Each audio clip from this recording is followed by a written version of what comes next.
जय श्री राधे। नमस्कार दोस्तों, आज की मेरी वीडियो बहुत ही ज़्यादा खास होने वाली है क्योंकि मैं आज जहाँ पर आपको दर्शन कराने वाला हूँ वो हमारे उत्तराखंड के 4 धामों में से एक धाम है और वो धाम है माँ यमुनोत्री माता का। मैं आज अपने 3 दोस्तों के साथ इस यात्रा पे निकला। तो रास्ते में हमें क्या क्या दिक्कतें आई और हमने क्या क्या सावधानियां बरती और आपको क्या क्या सावधानियां बरतनी है और आप वहां पर कैसे जा सकते हैं और माता की क्या कहानी है, आज मैं आपको इन सारी बातों की जानकारी दूंगा। तो चलिए अब माता की यात्रा शुरू करते हैं और आप भी मेरे साथ साथ रोड को भी देखते जाएं कि हम किस तरह की रोड पर जा रहे हैं, जिससे कि इन फ्यूचर आप भी कभी इधर की तरफ आएँ तो अपना सावधानी से आएँ। तो चलो अपनी माता की यात्रा शुरू करते हैं। जय श्री राधे। और जय श्री राधे और माँ यमुनोत्री के जयकारे लगाते हुए हमने अपनी यात्रा की शुरुआत करी। और अब मैं आपको ये बताता हूँ कि आप यहाँ पर किस तरह से आ सकते हैं। आप यहाँ पर हवाई मार्ग, रेल से और बस और अपनी गाड़ी के द्वारा भी वहाँ पर जा सकते हैं। हरिद्वार से माँ यमुनोत्री यदि आप बस के द्वारा जाते हैं तो हमारे बस स्टैंड से गढ़वाल मंडल की बसें चलती हैं, जिसमें से 640 रुपये का एक व्यक्ति का टिकट लगता है और वो आपको सुबह 7 बजे चलेगी और शाम के 4 से 5 के बीच में यमुनोत्री धाम पहुंचा देगी। और अपनी कार के द्वारा आप 7 घंटे के अंदर यमुनोत्री धाम पहुंच सकते हैं। हरिद्वार से निकलकर ऋषिकेश, चंबा, और अब ये देखिए जल ही जीवन है। आप जब भी किसी पहाड़ी मार्ग पर जाएंगे तो आपको बीच बीच में इस तरह के पानी के स्रोत मिलते जाएंगे जो बहुत ही शीतल जल होता है। अब देखें हम चंबा के टनल तक पहुंच गए। ये टनल बनने से हमारा रास्ता बहुत ही कम रह जाता है, वरना पहले चंबा में सिटी में से होकर जाना पड़ता था और अब टनल बनने से ये बाईपास हो गया है। और जब आप यमुनोत्री के रास्ते पर जाएंगे तो आपको इस तरह के मार्ग भी दिखाई देंगे जहाँ पर हाईवे बन रहा है। और फिर हमने बीच में रुककर थोड़ा सा पानी का विश्राम करा। और ये मेरे 3 मित्र दिनेश, सुमित और ब्रिजलाल जी। और हमने फिर अपनी गाड़ी स्टार्ट कर यमुनोत्री धाम के लिए रवाना हो गए। और अब मैं माता के बारे में और कुछ मंदिर के बारे में आपको जानकारी देता हूँ। और आप रोड भी देखते चलना क्योंकि करीब 50, 60, 70 किलोमीटर की रोड आपको ऐसी सिंगल रोड दिखाई देगी जहां पर आपको अपनी गाड़ी की सारी जांच कराकर ही यहां पर आना चाहिए। आपकी गाड़ी में ब्रेक भी होने चाहिए और क्योंकि बहुत छोटे छोटे रास्ते हैं कहीं कहीं पर तो जहां पर बसें भी चलती हैं, उनको भी हमें बचाकर चलना है और अपने आप को भी बचाकर चलना है। इस तरह चलते चलते हम बड़कोट पहुंच गए और ये बड़कोट है। और हिमालय की पर्वत श्रृंखलाओं में बसा यमुनोत्री धाम हिंदुओं के 4 धामों में से एक धाम है। यमुनोत्री मंदिर गढ़वाल हिमालय के पश्चिम में समुद्र तल से 3235 मीटर की ऊंचाई पर स्थित है। यह मंदिर 4 धाम यात्रा का पहला धाम है। पहला धाम क्यों है इसके बारे में भी मैं आपको अभी बताऊंगा। यमुनोत्री धाम के इतिहास में बताते हैं कि इस मंदिर का निर्माण टिहरी गढ़वाल के महाराजा प्रताप शाह ने सन 1919 में देवी यमुना को समर्पित करते हुए बनवाया था। और ये भी बताते हैं कि एक बार यमुनोत्री मंदिर भूकंप से पूरी तरह विध्वंस हो चुका था। अभी आपने जो पीछे वीडियो देखी वो हम यमुनोत्री धाम पहुंच गए थे रात की और सुबह की। और सुबह ही हमने 5:10 पर अपनी यात्रा की शुरुआत कर दी। तो चलिए अपनी कहानी को आगे बढ़ाते हैं और आप भी हमारी यात्रा को पूरी तरह से देखते चलना। जय श्री राधे और जय माता के जयकारे लगाते हुए हम भी अपनी यात्रा में आगे बढ़ते चले गए। और जब यह मंदिर भूकंप में ध्वस्त हो गया था तो उसके बाद जयपुर की महारानी गुलेरिया के द्वारा कराया गया था। और यमुनोत्री का वास्तविक स्रोत जमी हुई बर्फ की एक झील है जो हिमनद चंपासर ग्लेशियर है और जो समुद्र तल से 4421 मीटर की ऊंचाई पर कालिंद पर्वत पर स्थित है। आप यमुनोत्री धाम के बारे में जानकारी लेते लेते सड़क को भी देखते चलना, क्योंकि ये इतनी कंजेस्टेड सड़क है कि इस सड़क पर घोड़े भी चलते हैं और हमें भी चलना पड़ता है। तो इसलिए बड़ी सावधानी से आपको इस रोड पर चलना है और साथ में अपना सर भी बचाकर चलना है, क्योंकि अभी पहाड़ शुरू नहीं हुए। जिस समय पहाड़ शुरू हो जाएंगे तो आपको ऐसा लगेगा कि ये आपके सर पर भी लग सकते हैं। इसलिए बड़ी सावधानी से इस रोड पर चलें। और जब आप मंदिर के मुख्य गर्भगृह में जाएंगे तो आपको यमुना माँ की काले संगमरमर की मूर्ति दिखाई देगी। इस मंदिर में यमुनोत्री जी की पूजा पूरे विधि विधान से की जाती है और आप यमुनोत्री धाम में पिंडदान भी कर सकते हैं। श्रद्धालु इस मंदिर के परिसर में अपने पितरों का पिंडदान भी करते हैं।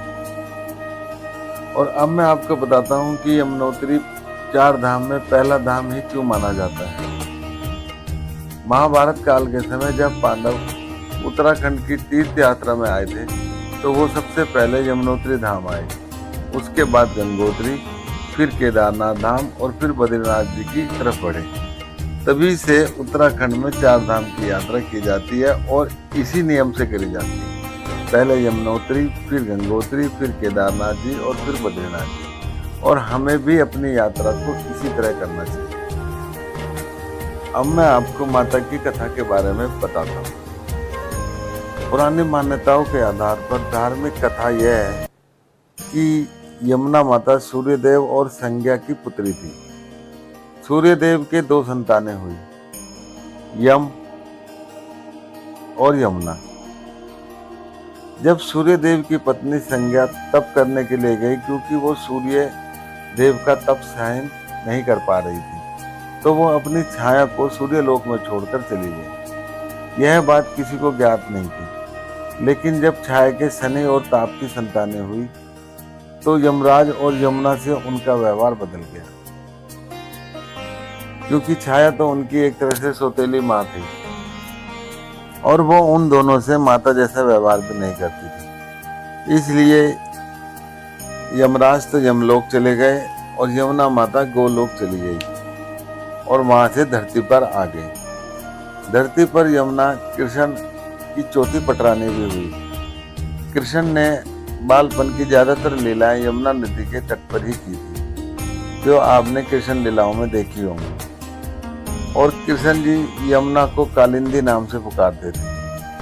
जब कृष्ण जन्म के बाद वासुदेव जी कृष्ण को गोकुल ले जाने लगे, तब यमुना में उफान आ गया और जल स्तर बढ़ने लगा। यह देखकर कृष्ण जी ने अपने पांव नीचे किए। तब श्री कृष्ण जी के चरण छूकर नदी का जल शांत हो गया। ये माता की कहानी है धरती पर आने की। और बताते हैं कि जब एक बार यमुना जी से मिलने भाई यमराज जी आए तो बहन ने उनको तिलक किया और भाई ने वरदान मांगने को कहा। तब यमुना जी ने यह वरदान लिया कि जो भाई बहन आज के दिन मुझ में स्नान करेंगे वो यमलोक को ना जाए। तो भाई यमराज ने बहन यमुना को यह वर दिया कि जो भी भाई बहन कार्तिक मास की कृष्ण पक्ष की रोज को साथ में यमुना में स्नान करेंगे वो मेरे लोक को नहीं आए। और आज भी आप विश्वास नहीं करेंगे कि मथुरा में भाई दूज के समय सैकड़ों श्रद्धालु स्नान करते हैं। तो माता की कथा सुनते सुनते आप रोड को भी देखते चलना कि यमुनोत्री माता की चढ़ाई कितनी कठिन है और सारी स्टेप वाली चढ़ाई है। ये स्टेप मतलब सीढ़ियों वाली, और सीढ़ियों में बहुत ज़्यादा थकान होती है। इतनी नॉर्मल चढ़ाई में थकान नहीं होती, लेकिन बीच बीच में आपको जगह जगह पर फ्रूटी चाय वाले इस तरह के बहुत से सामान मिलते रहेंगे, जिससे आपको अपनी थकान का एहसास नहीं होगा। और कुछ ही देर में हम माता के दर्शन के लिए मंदिर के सामने पहुंच जाएंगे और आप फिर देखना कि कितना भव्य और सुंदर नज़ारा होगा मंदिर का। जय श्री राधे और जय माता के जयकारे लगाते रहें आप भी मेरे साथ साथ। और मंदिर में पहुंचने के बाद मैं आपको एक ऐसा कुंड भी दिखाऊंगा जिसको सूर्य कुंड कहते हैं, और उसमें हमेशा गर्म पानी रहता है और उसमें हजारों श्रद्धालु नहाकर अपनी यात्रा की थकान को मिटाते हैं। वो भी मैं आपको ऊपर चलकर दिखाऊंगा। देखिए हमारी यात्रा 2.5 किलोमीटर रह गई है। और मैं अब आपको एक और जानकारी देना चाहूँगा कि आप अपनी यात्रा की शुरुआत जितना सुबह ही सुबह शुरू कर देंगे उतने आपको ज़्यादा आसानी रहेगी, वरना उसके बाद इतनी भीड़ बढ़ती चली जाती है कि आपको चढ़ना ही बहुत मुश्किल हो जाएगा, क्योंकि इस रास्ते पर घोड़े भी चलते हैं और पालकियाँ भी चलती हैं और आदमी भी चलते हैं। और ये देखिए हमारे मित्र ये भी अपनी यात्रा को पूरी करते हुए। जय श्री राधे।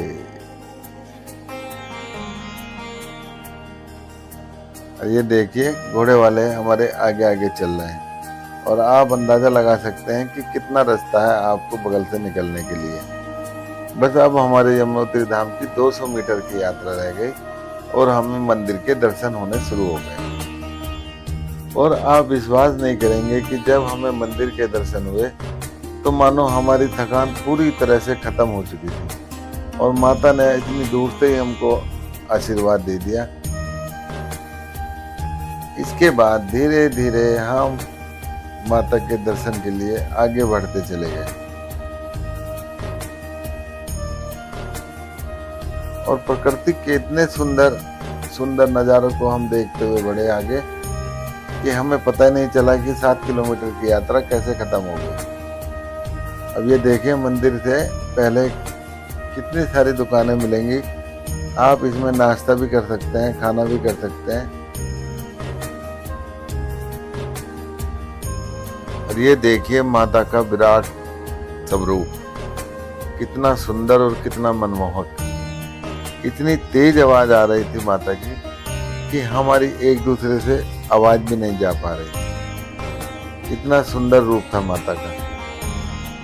और जय माता के जयकारे लगाते हुए हम मंदिर में माता के दर्शन के लिए आगे बढ़े। और अब मैं आपको बताऊं कि हमने अपनी 5:10 पे यात्रा शुरू करी थी और 12:30 बजे हम नीचे उतरकर अपने रूम तक पहुंचे थे। इसलिए आप अपनी यात्रा को सही समय पर शुरुआत कर दें। और अब कुछ ही देर में आपको ये देखिए मंदिर का माता के अंदर जाने का रास्ता दिखाई देगा। और हम मंदिर के अंदर जाकर हमने अपना प्रसाद दिया। जय माता की, जय यमुना माता।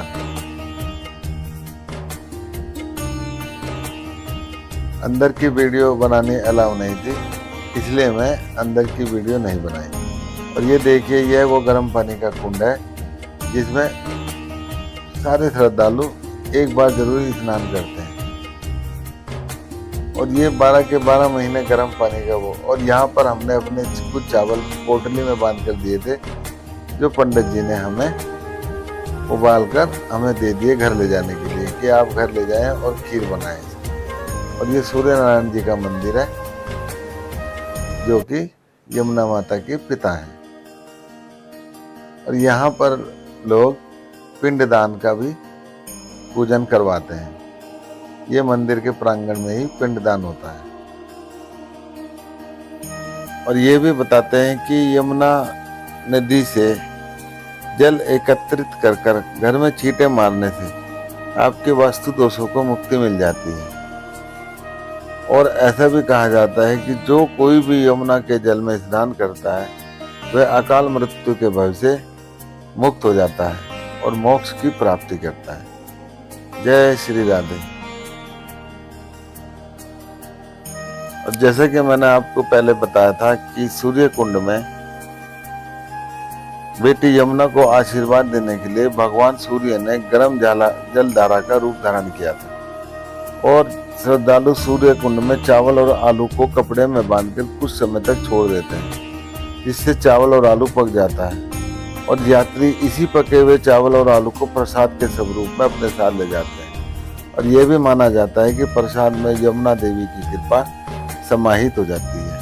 इसलिए जब भी आप कभी वहाँ पर जाएं, अपना चावल जरूर लेकर जाएं। तो चलिए, अब मेरी वीडियो का समापन हो गया है। आपको मेरी ये वीडियो कैसी लगी प्लीज़ कमेंट कर जरूर बताना। और जय श्री राधे के साथ मैं अपनी वीडियो का समापन करता हूँ।